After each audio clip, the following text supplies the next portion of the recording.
আসসালামু আলাইকুম, কেমন আছেন সবাই? আশা করি আপনারা সবাই অনেক ভালো আছেন। আল্লাহ তাআলার রহমতে আমি অনেক ভালো আছি। তো আজকের ভিডিওটা শুরু করলাম বাসার সামনে থেকেই। আর আপনারা তো জানেনই যে আমার ডিসকভার বাইক, কিন্তু আজকে সুজুকি নিলাম চাস্তো বাইকটা। আর চাস্তো বাইকে নিয়েই যাচ্ছি হচ্ছে ধামরাই রথমেলায়। আর আজকের এই ভিডিওতে আপনাদের সাথে শেয়ার করব ধামরাই রথমেলার ঐতিহ্য এবং আপনাদেরকে ঘুরে দেখানোর চেষ্টা করব ধামরাই রথমেলা। ভিডিওটি স্কিপ না করে শুরু থেকে শেষ পর্যন্ত দেখুন, তাহলে অনেক কিছু জানতে পারবেন এবং দেখতে পারবেন। আর চলেন ভিডিওটি শুরু করা যাক। আর এখন আছি হচ্ছে আমরা কেলিয়া নদীর পার। আজকের ওয়েদারটাও খুব সুন্দর। আর এই পরিবেশে বাইক রাইড করতে করতে আমরা যাচ্ছি হচ্ছে ধামরাই রথমেলায়।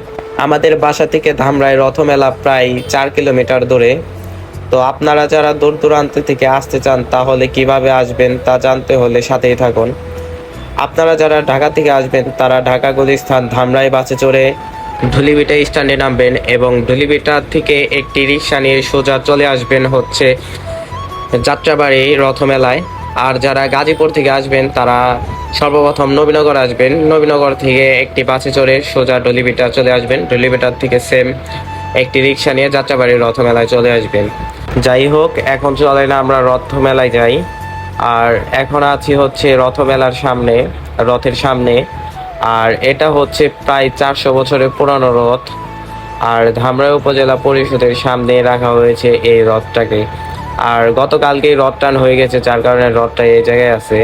এটা হচ্ছে প্রায় 400 বছরের পুরানো ঐতিহ্য।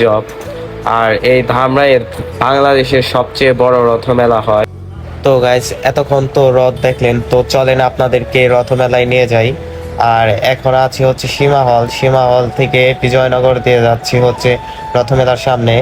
কারণ হচ্ছে ওই দিক দিয়ে ধামরাই বাজারের ভিতর দিয়ে আমি আসতে পারতাম না, কারণ ওই ভিতরের রাস্তায় হচ্ছে অনেক দোকানপাট বসেছে এবং ওই রোডে অনেক মানুষের চলাচল, যার কারণে বাইক নিয়ে যেতে হলে আমাকে অনেক ভিড়ের পড়তে হতো, যে কারণে আমি বিজয়নগর দিয়ে চলে আসছি।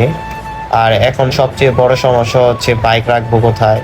আসলে এই জায়গায় কোনো পার্কিং এর ব্যবস্থা নাই, যার কারণে এই সমস্যা। যেখানে একটু ফাঁকা পাবো সেখানেই বাইকটা রেখে দিব। এই তো সামনে একটু ফাঁকা আছে, এই জায়গায় বাইকটা উঠিয়ে এই জায়গায় রাখবো বাইকটি। তারপরে আপনাদেরকে নিয়ে যাব হচ্ছে মেলার ভিতরে। তো এদিকে আমার চাচতো ভাই তার মেয়ের জন্য টিকিট কাটতেছে। এই খেলনার পিছন থেকেই আছে হচ্ছে দোলনা, যাকে চড়ক গাছ বলা হয়। আর সামনে গেলেই আমরা দেখতে পাবো কুমোরের মতো মোটর চালিত একটি খেলনা, যেখানে শিশুরা চড়ে খুব মজা পায়। আর এটা কি সুন্দর ঘুরতেছে আস্তে আস্তে, কিন্তু এটার মধ্যে যাত্রী মাত্র একজন। তো চলেন আপনাদেরকে দেখাই যে এদিকে আমার ভাস্তির কি অবস্থা। সেও একই অবস্থা, একাই ঘুরতেছে। ভাস্তি আমার গাড়িতে চড়ে খুবই খুশি, তার হাসির ঝলক দেখা যাইতেছে। এই যে সে হাসতেছে। তো এইখান থেকে শেষ হলে আমরা চলে যাব হচ্ছে মেলার ভিতরে সাইডে। আর এদিকে দেখতে পাচ্ছেন যে সার্কাসের জায়গা, এটার ভিতরে সার্কাস দেখানো হয়। আর এদিকে আছে সবচেয়ে মজাদার খেলনা মেলার, তা হচ্ছে হচ্ছে নৌকা। নৌকার সামনে আছে হচ্ছে আপনার স্মোক বিস্কুটের দোকান, যেখানে বিস্কুট খেলেই মুখ দিয়ে ধোঁয়া বের হয়। আর এদিকে সবচেয়ে আকর্ষণীয় জিনিস আছে, তা হচ্ছে হচ্ছে মেয়েদের কসমেটিক্সের দোকান, যেখানে কিনা নানান রকমের কসমেটিক্স পাওয়া যায় এবং খুবই অল্প মূল্যে পাওয়া যায় এইগুলো। আর এদিকে আছে টল। আর একটু সামনে যেতেই দেখতে পেলাম যে আছে অনেক রকমের জিনিস, যার যা কিছু প্রয়োজন সবাই তার তার প্রয়োজন মতো জিনিস কিনতেছে। আর দুপুর টাইমে মেলাতে মানুষ একটু কম, কিন্তু বিকাল হলেই দেখা যাবে মানুষের ভিড়। এদিক দিয়ে মেলার ভিতর দিয়ে হাঁটা অসম্ভব হয়ে যাবে।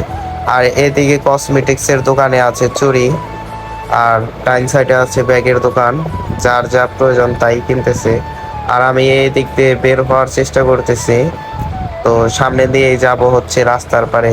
আর রাস্তার সামনে গিয়েই দেখবো হচ্ছে জিলাপির দোকান, যেখানে আমিত্তি, জিলাপি, নিমটি, মিষ্টি আরো হরেক রকমের জিনিস পাওয়া যাবে। আর এগুলো কিন্তু খুবই গরম, কারণ এখনই বাজতেছে, বানাইতেছে রানিংয়ে। আর এদিকে হচ্ছে লটকা গোটা, এগুলো হচ্ছে খুবই সুস্বাদু। আর সামনে যে আমরা দেখতে পাবো যে বিশাল বড় একটি ফুচকা এবং আচারের দোকান, যেখানে ফাস্ট ফুড পাওয়া যাবে। আর এই জায়গায় অনেক রকমের আচার আছে, রসুন আচার, পেঁয়াজের আচার, মিষ্টি আচার, বড়ইয়ের আচার, আমের আচার, অনেক আচার। আর সামনে গেলেই দেখতে পাবো হচ্ছে মহিলাদের কড়াই, বটি, তারপরে মানে সংসারী জিনিসপত্র যা কিছু লাগে তা সবই আছে এই মেলাতে। যার যা কিছু প্রয়োজন সে তার প্রয়োজন মতো জিনিস কিনছে। আমরা ঘুরতে ঘুরতে আবারও সেই খেলনার দিকে চলে আসলাম। এই দিক দিয়ে আমাদের মেলা ঘোরা শেষ, আমরা এখন বাসার দিকে রওনা দিব। ওই যে দেখুন নৌকাটি কি সুন্দর তুলতেছে, আর এই নৌকাতে চড়েও খুব মজা। আর এ পাশে বাইকটা রেখে গেছিলাম, বাইকটা আছে আলহামদুলিল্লাহ। তো বাইকটা নিয়ে এখন বের করে বাসার দিকে রওনা দিব। তো বের হচ্ছি বাইকটা নিয়ে। আর হ্যাঁ, আরেকটা বিষয় আপনাদের জানানো হয় নাই, সেটা হচ্ছে আমাদের এই ধামরাই রথমেলা কিন্তু 1 মাস ব্যাপী ধরে হয়। আর এখন আমি বের হচ্ছি, কিন্তু রিক্সার যন্ত্রণায় বের হতে পারতেছি না। আর এদিকে স্বাস্থ্য ভাই তার মেয়েকে নিয়ে কোথায় জানি যাচ্ছে, তো তার জন্য সামনে অপেক্ষা করতে হইব। আর এদিকে মুরব্বি মুরব্বি এদিকে স্বাস্থ্য ভাই তার কাজ শেষ করে চলে আসছে, এখন আমরা বাসার দিকে যাচ্ছি। আর আজকের এই মেলার ব্লগটি কেমন লাগলো তা অবশ্যই কমেন্ট করে জানাবেন। আর এরপরে আপনারা কোথায় দেখতে চান এবং কি বিষয় নিয়ে ভিডিও চান তাও জানাবেন। আজকের এই ধামরাই রথমেলার ব্লগটি এখানেই শেষ করছি। আর ভিডিওটি যদি ভালো লাগে তাহলে লাইক শেয়ার করবেন, আর চ্যানেলটি সাবস্ক্রাইব করতে ভুলবেন না। রাইড সেফ, পরিধান করুন ভালো হেলমেট। দেখা হচ্ছে পরবর্তী রাইডে। Bye bye.